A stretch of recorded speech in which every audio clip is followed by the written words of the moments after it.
মানে হলো যথেষ্ট যৌক্তিকতা আছে এবং আপনি খুব কনভিন্স হয়ে বুঝে শুনে তালাক দিচ্ছেন, এটা এনশিওর করার জন্য শরীয়ত এতগুলো বাঁধ দিয়েছে। এই বাঁধ পার হওয়ার পর আপনাকে তালাক দিতে হবে।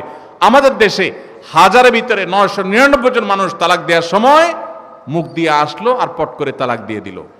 এটা সুন্নাহ তালাক নয়। এই তালাকটা এইভাবে তালাক দেওয়া এটা একটা গুনাহের কাজ। এভাবে তালাক দিবেন না, তালাক দেওয়া যাবে না।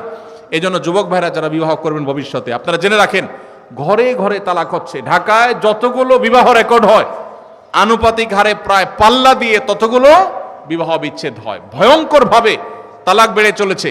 কয়েক জায়গায় মাহফিলে গিয়েছি, এলাকার চেয়ারম্যান সাহেবরা বলছে, ভাই আমি চেয়ারম্যান হওয়ার পরে যে বিচার আচার আমার কাছে আসছে বিসমিল্লাহি করছি তালাকের বিচার দিয়া।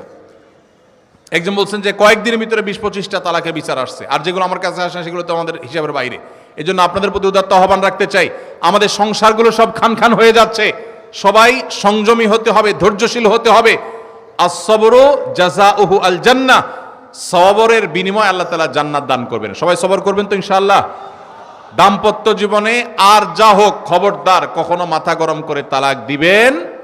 আমি যেভাবে বলেছি সুন্নাহসম্মত তালাক, এভাবে যদি পিরিয়ড যাওয়ার পরে, সুস্থ হওয়ার পর, শারীরিক সম্পর্কের আগে একটা তালাক দিবেন, এটা হলো সুন্নত। তালাক কয়টা হবে? একটা। একটার বেশি তালাক দিবেন সেটা জায়েজ হলো না। জায়েজ হবে একটা তালাক। একটা তালাক দিলেন, বাস রেখে দিলেন।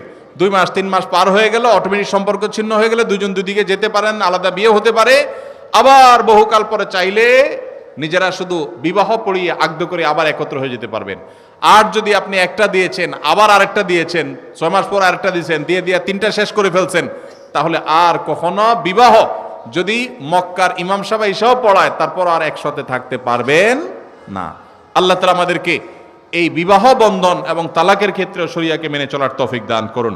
একজন স্ত্রী তার স্বামীকে তালাক প্রদান করেছেন, কিন্তু স্বামী তার স্ত্রীকে তালাক প্রদান করেননি। এখন স্ত্রী আবার তার স্বামীর নিকট ফিরে আসতে চান, কিন্তু তালাকের 1 বছর পূর্ণ হয়েছে। এখন করণীয় কি?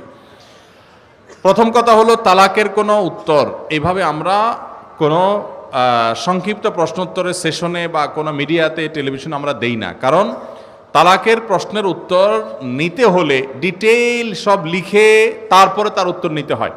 এখানে একটু হেরফের হয়ে গেলে বেশ কম হয়ে যায়।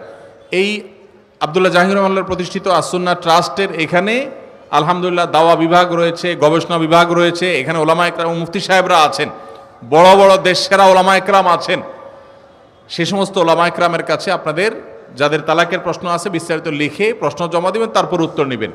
আমি এই প্রশ্নের উত্তরটা স্কিপ করলাম, এটা ফতোয়া বিভাগে উপস্থিত হয়ে তারপর উত্তর দিবেন। কারণ এক পক্ষের কথা শুনে বা আংশিক কথা শুনে তালাকের উত্তর দেওয়া যায় না। এখানে একটা সম্পর্ক থাকা না থাকার ব্যাপার, ডিটেল শুনতে হবে। সবচেয়ে ভালো হয় লিখিতভাবে প্রশ্ন করবেন, তার উত্তর ফতোয়া বিভাগ থেকে নেবেন, ডিটেল লিখবেন। এরকম সংক্ষেপে 2 লাইন 3 লাইন না।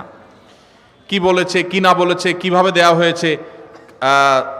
স্ত্রী যদি তালাক প্রদান করে থাকে তাহলে তালাক তাফউইজের জন্য কি শব্দ তিনি ব্যবহার করেছেন, একটু এদিক সেদিক হয়ে গেলে অনেক কিছু হয়ে যাবে। এজন্য এটা ডিটেল জানতে হবে।